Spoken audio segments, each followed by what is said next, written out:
शिव गुरु के चरणों पर प्रणाम करती हूँ। मैया पार्वती के चरणों पर प्रणाम करती हूँ। मेरा प्रणाम स्वीकार हो। साहेब भैया के चरणों पर प्रणाम करती हूँ। नीलम दीदी के चरणों पर प्रणाम करती हूँ। सभी देवी देवताओं के चरणों पर प्रणाम करती हूँ। धरती माता के चरणों पर प्रणाम करती हूँ। सभी गुरु बहन गुरु भाइयों को प्रणाम करती हूँ। मेरा प्रणाम स्वीकार हो। आइए, आप सबका कमलेश भक्ति चैनल पर स्वागत है। मैं आपको एक चर्चा सुनाने जा रही हूँ और देवों के देव महादेव की आधी चर्चा सुनने पर, कथा सुनने पर देवों के देव महादेव का अपमान होता है और पूरी कथा सुनने पर सम्मान होता है। इसीलिए देवों के देव महादेव की पूरी चर्चा सुनना चाहिए, प्रभु की पूरी चर्चा सुनना चाहिए।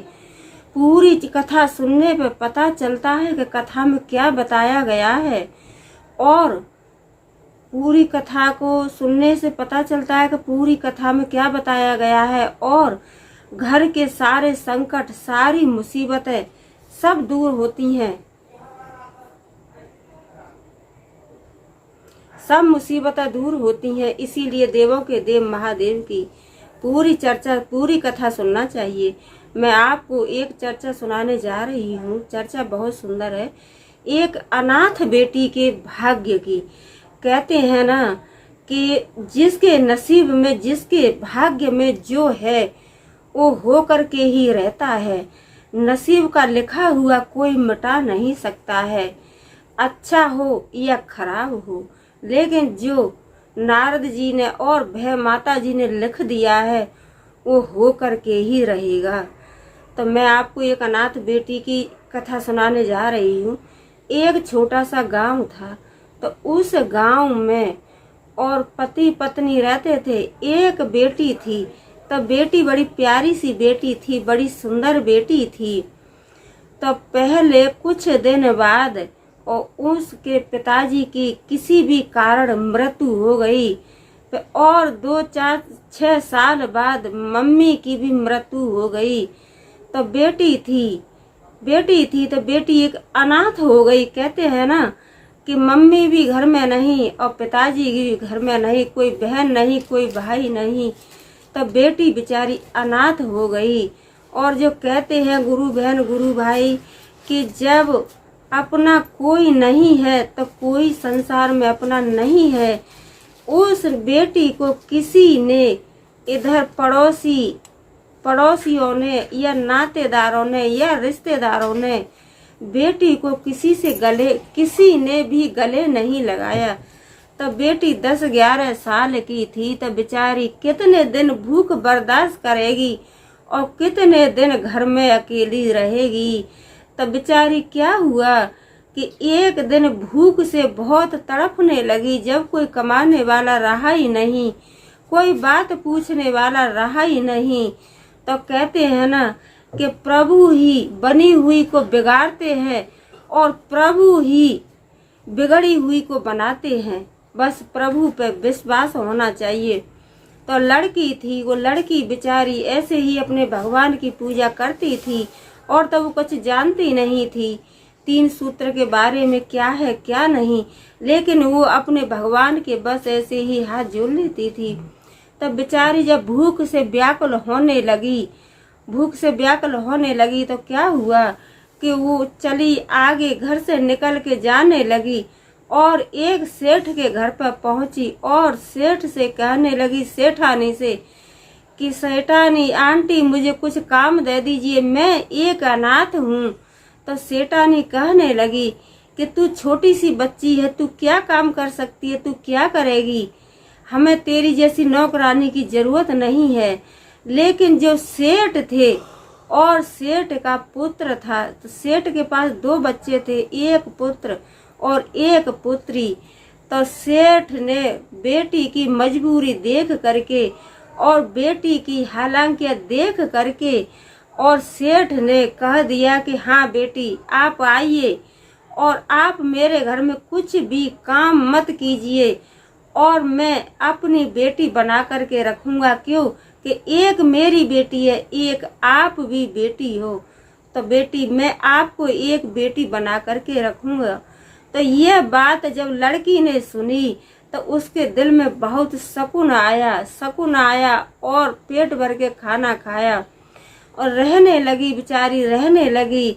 तो उस धीरे धीरे अपने माता पिता को दोनों को ही भूल गई और सेठ और सेठानी को ही माता पिता समझने लगी और बोलने लगी।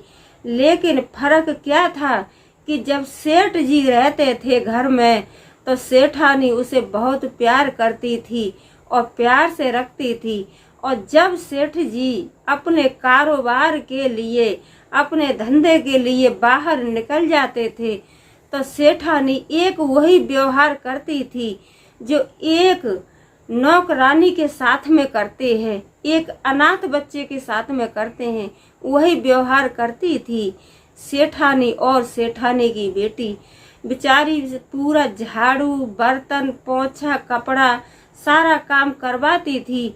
तब बेचारी को स्कूल का काम करने का कोई मौका नहीं मिलता था, और जब सेठ जी आते थे तब बेचारी अपना घर का काम धंधा करके, पूरा काम खत्म करके, और बेटी अपने रात में पढ़ती थी। तो एक दिन सेठ जी पूछ लिए कि बेटी आप दिन में क्या करती हो, दिन में क्या करती हो, आप दिन में क्यों नहीं पढ़ती हो। तो जो लड़की थी वो कहने लगी कि नहीं पिताजी मैं नहीं पढ़ती हूँ, मेरे को रात में ही अच्छा लगता है पढ़ने के लिए। लेकिन उसने सेठानी की और सेठानी की बेटी की कोई बात नहीं बताई। तो ऐसे ही समय चलता रहा। बेटी 2 दिन स्कूल जाए तो 1 हफ्ता छुट्टी लगाए, अगर 4 दिन स्कूल जाए तो 10 दिन छुट्टी लगाए। क्यों कि सेठानी थी उसे वही व्यवहार करती थी जो एक सौतेली माँ करती है, उसी तरीके से कि एक नौकरानी के साथ में या सौतेले बच्चे के साथ में माँ व्यवहार करती। ऐसे ही सेठानी और सेठानी की बेटी ऐसा ही किया करती थी। तो धीरे धीरे बेटी बड़ी होने लगी। तो जो सेठ थे उनको कुछ चिंता होने लगी कि अब हमारी बेटी शादी योग्य हो रही है और हमें अब घर बर की तलाश करनी चाहिए। तो ये बात सेठानी को और सेठानी की बेटी को बहुत खराब लगता था, और सेठानी सेठ से कहती थी कि तुम क्या सोच रहे हो, तुम्हारे क्या चल रहा है, तुम्हारे पास बेटी नहीं है क्या? एक ये अनाथ बेटी है और ये एक हमारे घर में नौकरानी है, और आप इसके लिए इतना ख्वाब और इतना बड़ा सपना सोच रहे हो।